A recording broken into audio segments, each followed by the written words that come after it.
My love for gaming and the nostalgia for it really started with the 6th console generation. I can remember online not being necessary, the UIs just looked really cool, and they were unique for each console. And exclusives were more commonplace. So today, I want to talk about some of my favorite exclusives for the original Xbox. AMP 2. The AMP series has been dead for almost 20 years now, with the last entry, AMP 3, being a launch title on the Xbox 360. The AMP series is more of a snowboarding sim in comparison to other snowboarding games around that time. Games like SSX Tricky, Transworld Snowboarding, and Dark Summit. And while those are still fun to play, they're just very arcadey.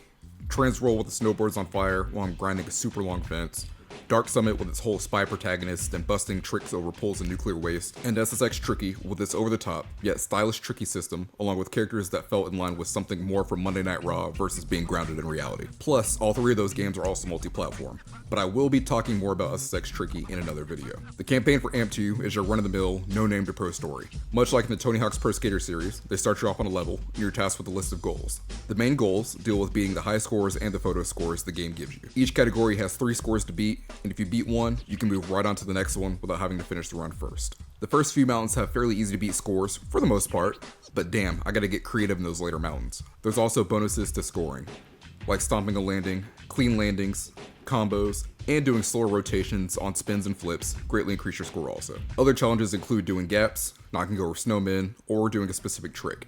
Outside of your regular mountain runs, you have photo shoots for ads, which have you follow a specific line and a score total to achieve. Sponsorship challenges that have you keeping a sponsor amped with a specific trick type, all while trying to reach the end of the run. Pro challenges, which are similar to Horse and Pro Skater, and there's contests, which have you going down a specific piece of the mountain and aiming to be the first across the categories provided. Overall, the soundtrack is alright. I got a couple favorites, but I preferred my custom soundtracks when playing on native hardware. The character customization gives just enough that I'm satisfied, but it wouldn't hurt if there were some more options. I also really think they should have combined the mountains. Like there's a Lax 1, and then later on you unlock Lax 2, with the main difference being day or nighttime. The next 2 entries are Sega games that were originally slated for the Dreamcast. But if you know anything about how things went starting on 9/9/99, you know that the Dreamcast lost to Sony and the PS2 in what was the console war. So much so that Sega signed a partnership deal with Xbox, allowing them to have a handful of exclusives. And it makes sense. Microsoft and Sega worked in the past on some aspects of the Dreamcast, like the OS was a modified version of Windows CE, and DirectX was its graphics engine. You can kind of see that Dreamcast influence on the early models of the Xbox controller, but anyway, back to the list. Crazy Taxi 3! High Roller! Crazy Taxi 3 is essentially more the same, taking the cities and characters from the first 2 games and adding in new characters to drive with, and a new city called Glitter Oasis, which is basically Las Vegas and the surrounding areas. That awesome punk rock soundtrack returns, it rips just as hard as you did hitting them corners trying to make fair. Sega did announce that a handful of classics were being remade, and Crazy Taxi is one of them. Not a ton has been said since the 2023 reveal, but it might be an MMO, and it's also rumored to be released around 2027, which is fine, but once again I feel like games are being revealed way too early, but that's another video for another day. Jet Set Radio Future. Talk about a game that influenced a generation. Jet Set Radio Future is essentially a retelling of the first game, Jet Set Radio, and the overall premise is about the same as well. You and your crew taking down the police and an evil corporation. Aside from that, there's changes to the control scheme, graffiti, and the overall art style just looks a lot better in my opinion too. There's no bullshit timer anymore either, I can explore at my own pace. All the fan favorite characters return too, with new outfits. I can remember Combo being one of my favorites growing up, skating around with a ghetto blaster, kind of paying homage to Radio Raheem. Speaking of music, the soundtrack for this game has stayed with me for the 24 years since I first heard it. Tracks like Aisle 10 by Scapegoat Wax, Rockin' the Mic by the Latch Brothers get played in my car on a regular basis. Let's not forget about the genius that is Hideki Naganuma. You hear a lot of hip-hop, punk, pop, and some jazz in his mixes.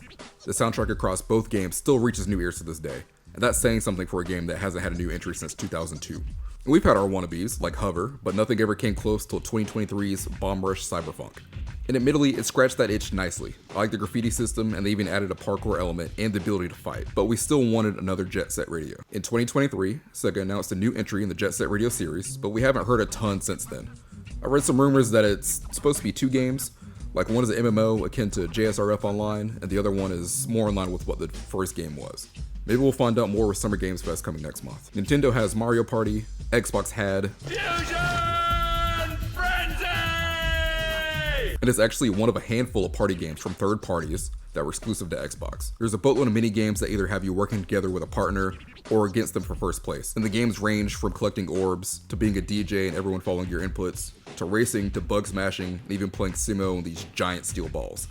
It's got a cool futuristic kind of setting to it, very bright and vibrant colors for the characters, and it had split screen. This is one of those games that I wish Xbox would bring back with online support, and they'd have plenty of IPs to pull from for costumes and levels. But ever since Fusion Frenzy 2 on the 360, the series has been dormant. Did you ever play any of these games? What was an exclusive you played that I didn't mention? Let me know. Thanks for tuning in. Be sure to hit that subscribe button, and I'll see y'all next time.